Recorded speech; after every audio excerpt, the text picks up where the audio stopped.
그렇다면 이 성령으로 거듭난 사람은 어떻게 사는가 하는 거예요. 성령으로 거듭난 사람. 요한복음 14장 17절에 저는 진리의 영이라 세상은 능히 저를 받지도 못하나니 이는 저를 보지도 못하고 알지도 못함이라. 아까 잠깐 보셨던 성경절을 지금 다시 다른 각도에서 설명을 하려고 하는 겁니다. 그러나 너희는 저를 아나니 저는 너희와 함께 거하시며 또 너희 어디에? 속에 계시겠습니다. 너희 속에 계시겠습니다. 로마서 8장 9절에도 이런 말씀이 나오죠. 만일 너희 속에 하나님의 영이 거하시면 너희가 육신에 있지 아니하고 영에 있나니. 누구든지 그리스도의 영이 없으면 그리스도의 사람이 아니라.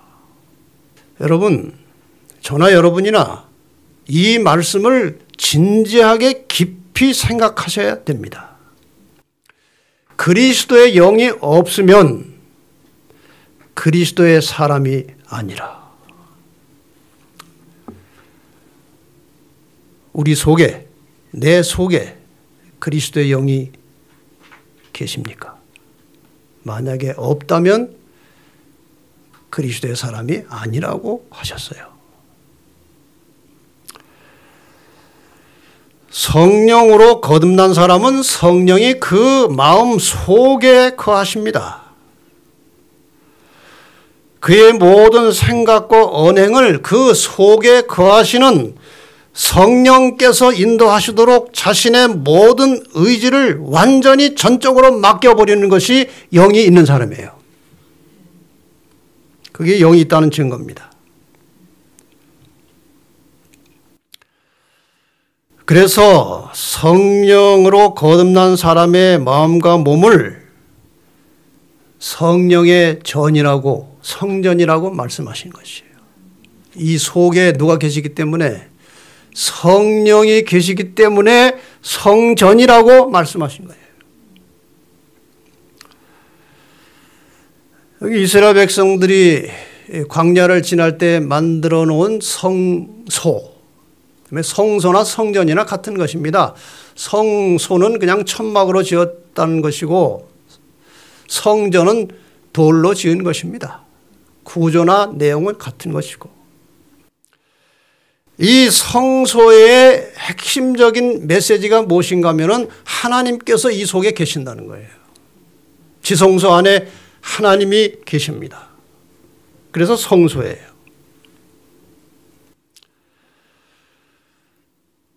고린도전서 3장 16절에 너희가 하나님의 성전인 것과 하나님의 성령이 너희 안에 거하시는 것을 알지 못하느뇨? 성령이 너희 안에 거하시기 때문에 너희가 뭐라는 거예요?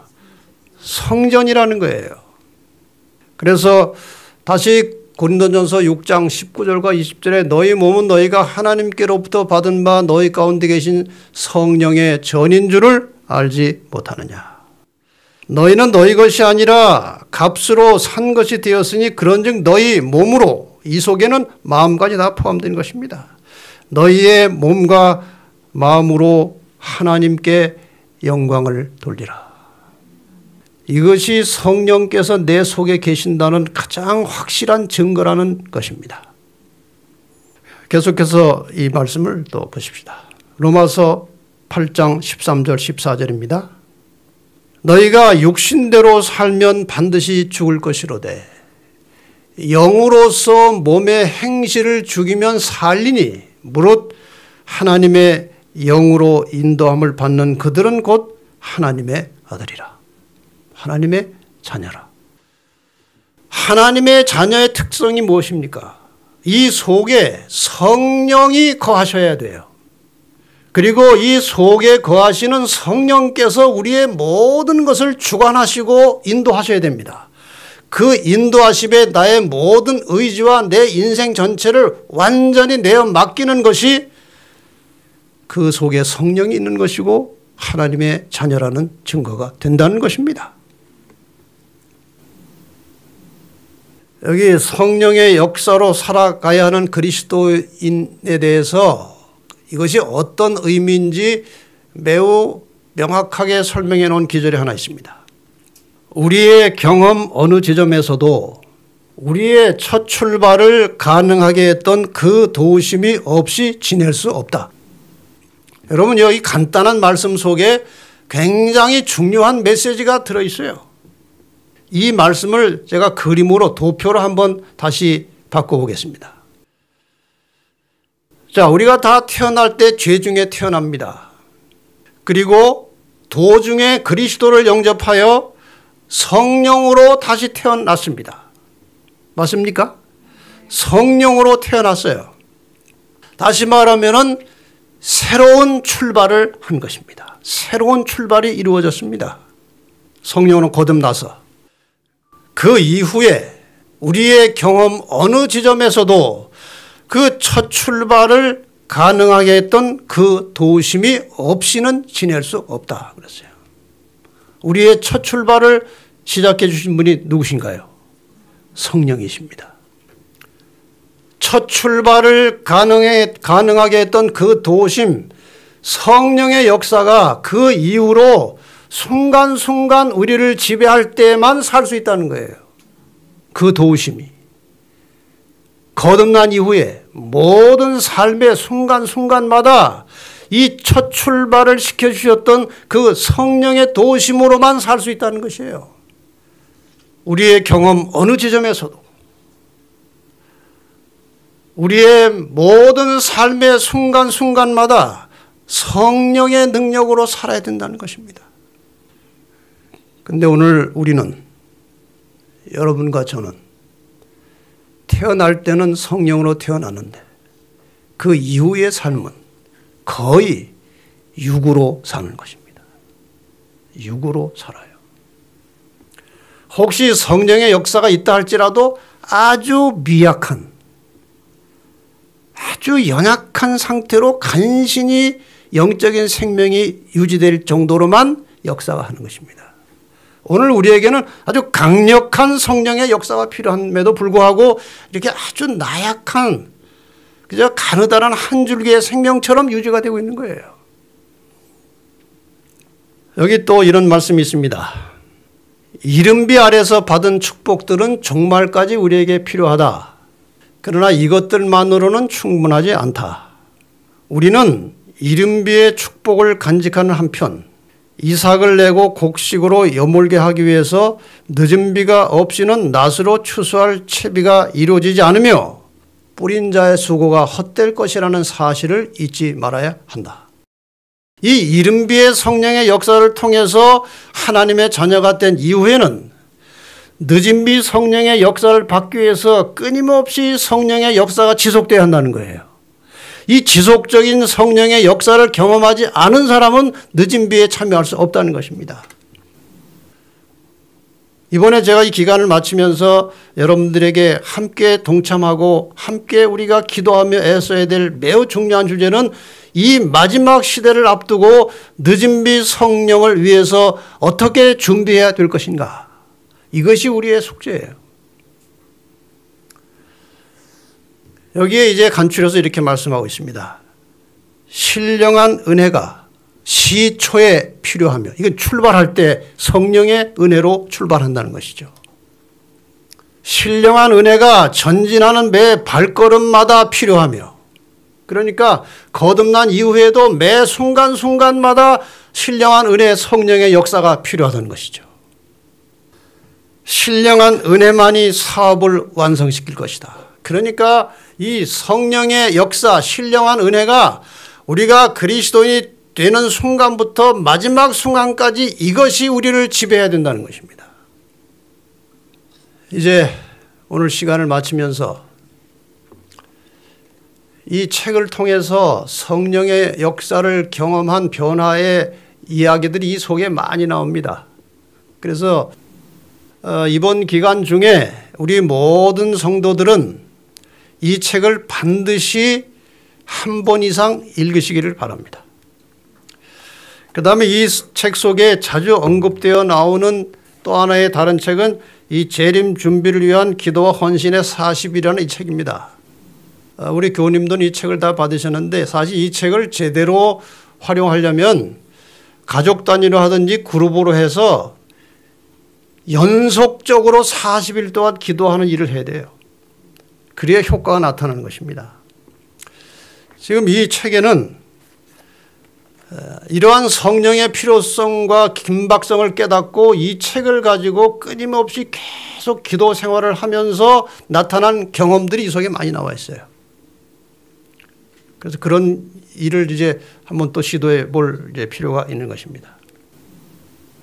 그래서 이 교재는 우리 교우님들은 다 나눠드렸는데 혹시 이제 처음 이 교회에 오셔서 참여하신 분들 가운데 책이 없으면 여러분들 위해서 비상으로 몇 권 남겨뒀습니다. 그러니까 나가실 때 그냥 무료로 하나씩 드릴 테니까 받아가시고요. 그 다음에 저는 이러한 과정 속에 하나님께서 함께 하셨다는 확신이 여러 각도로 드는데 제가 이런 계획이 전혀 없었을 상태에서 최근에 나온 이 변화 잡지가 성령에 대한 것입니다. 그래서 이것도 지금 준비되어 있으니까 나가실 때 하나씩 가져가셔서 보시면 여기에 성령에 대한 상당히 상세한 정보들이 많이 들어 있습니다. 없으신 분 받아가시고요. 여기에 나오는 한 이야기입니다. 한 초등학교 교사가 그냥 메마른 신앙생활을 하고 늘 그 영적인 결핍을 느끼고 있다가 이 책을 보고 마침내 이 책을 통해서 변화가 일어나는 경험이 하나 여기 이야기 속에 나와요. 이분은 어디서 봤는지 어떤 책을 보고 그 책에 의해서 변화가 일어나려면 같은 책을 6번 이상 봐야 된다는 뭐 통계를 봤는지 2달 사이에 이 책을 6번을 읽은 거예요. 그리고 변화가 시작됐다는 것입니다. 자, 이런 내용입니다. 이 책을 보고 성령을 구하는 기도를 날마다 간절하게 드리면서부터 구속주를 향한 저의 사랑이 가슴에 벅차올랐습니다. 이것은 제가 평생을 기다리며 원했던 경험입니다. 아침에 눈 뜨자마자 하나님과 다시 교제를 경험하는 아침 헌신의 시간이 기다려집니다. 낮 동안은 묵묵히 기도하면서 성령께서 내 생각을 주관하시고 대화 중에 저희 태도에서 수업 중에 저를 도와주시기를 간구합니다.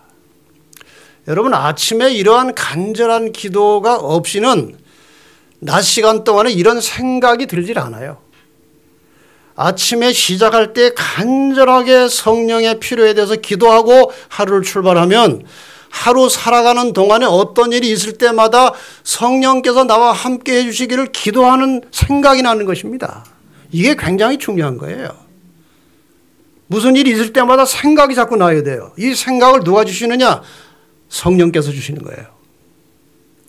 아이들이 말 안 듣고 짓궂게 굴어도 하나님께서 제게 힘과 지혜를 주시고 잘 대응하게 됩니다. 그전에는 막 속상하고 애들한테 화를 내는데 이것이 잘 조절이 되더라는 거예요. 마음도 편안하고. 요즘 제 근무 시간은 창조주의 임재로 가득합니다. 하나님께서 저의 일상생활을 참으로 도와주십니다. 저는 아침에 기도하고 낮에도 틈나는 대로 성령의 축복을 위해서 기도드립니다. 이제 하늘을 미리 맛보며 살고 있습니다. 이게 우리 모두의 경험이 되어야 되지 않겠습니까?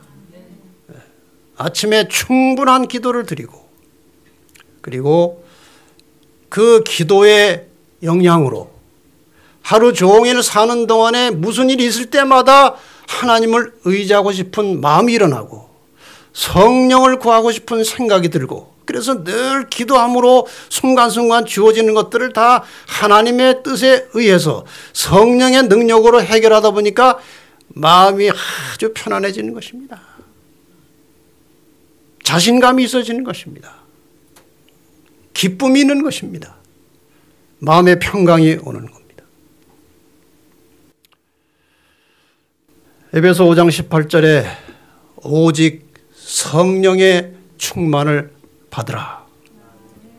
성령의 충만을 받으라고 말씀하셨습니다. 그런데 어떤 사람에게 성령의 충만이 옵니까? 누가복음 11장 13절에 너희가 악할지라도 좋은 것을 자식에게 줄 줄 알거든 하물며 너희 천부께서 구하는 자에게 뭐하는 자에게? 구하는 자에게 성령을 주시지 않겠느냐 하시니라. 왜 꼭 구해야 주시는지 이 문제는 또 나중에 별도로 다루겠습니다. 어쨌든 구해야 됩니다. 그래서 여기 이 책 속에 이 성령을 구하는 기도 샘플이 나옵니다. 제가 그걸 쭉 보고 조금 제가 고쳤어요. 여기 나오는 성령의 기도 샘플을 제가 쭉 살펴보면서 좀 더 세부적으로 상세하게 고쳐서 이제 성령을 구하는 기도문을 하나 만들어 봤습니다. 그러니까 여러분이 나가실 때 이것도 하나 가져가셔서 아침에 기도 드리실 때 성령을 구할 때 그냥 막연하게 성령 내려주십시오 하는 것보다 이 성경에 기록된 성령의 약속들을 구체적으로 생각하면서 그것을 확신하면서 기도할 때 훨씬 믿음이 강해지고 응답받은 확신이 들 수 있어요. 그래서 이 기도문을 여러분이 받아가셔서 아침에 성령에 관한 기도를 드릴 때는 이 기도문을 기도하면서 쭉 읽으시면 이게 저절로 성령을 구하는 매우 절실한 기도가 될 것입니다. 그래서 오늘 이 저녁에 떠나가시기 전에 시간이 조금 지났습니다만 제가 내일부터는 좀 더 시간을 조정해 보겠습니다. 일단 회개의 기도를 드립시다. 회개의 기도. 무슨 회개냐? 그동안 성령에 무관심하게 살아온 생활을 회개합시다. 두 번째로 그러다 보니까 영적으로 살지 못하고 육적으로 살아온 삶에 대해서 회개하고 결과적으로 열매 없이 교회 마당만 밟고 다니던 나의 신앙 생활에 대해서 회개하고 그리고 간구하는 기도는 성령 충만한 생활을 할 수 있도록 구하시고 이 기도주의를 통해서 개인과 자신의 삶에 변화가 일어나도록 간구하는 기도를 드리시고 마치겠습니다. 사랑의 아버지, 오늘 이 저녁에 주님께서 우리 속에 임재하시기를 원하셔서 보내신 성령에 대하여 다시 한번 깊이 생각할 수 있는 시간을 주셔서 감사합니다. 우리의 지난날의 삶을 돌이켜보면 주님을 믿고 믿음은 있었지만 우리 속에 성령이 계시지 않았습니다. 육으로 살았습니다. 아버지시여, 우리의 이러한 잘못과 허물을 용서하시고 물과 성령으로 거듭난 하나님의 자녀로서 삶의 순간순간 육으로 살지 아니하고 성령의 능력으로 살아가는 영의 사람들이 되게 하여 주시옵소서. 무언가 하나님을 알지 못하는 사람들과 구별된 성령을 알지 못하는 사람들과는 다른 그런 영적인 삶을 살도록 우리를 변화시켜 주시옵소서. 날마다 열렬히 간절히 부지런히 성령을 구하는 기도와 함께 하루를 시작하게 하시고 하루 종일 삶의 순간순간마다 성령께 구하고 교제하고 동행함으로 우리의 모든 생활이 주님께서 원하시는 성숙한 그리스도인의 영적 삶이 되도록 우리를 변화시켜 주시옵소서. 한 주간 동안 계속해서 우리가 가르쳐 주신 성령에 대하여 말씀을 찾고 공부하고 깨닫고 실천하기를 원합니다. 한 주간 내내 함께 하시고 시험에 들지 않도록 지켜주시고 이 한 주간의 집회를 통해서 우리의 개인과 가정과 교회에 새로운 성령의 바람이 일어나게 하여 주시옵소서. 예수님의 이름으로 간절히 기도합니다.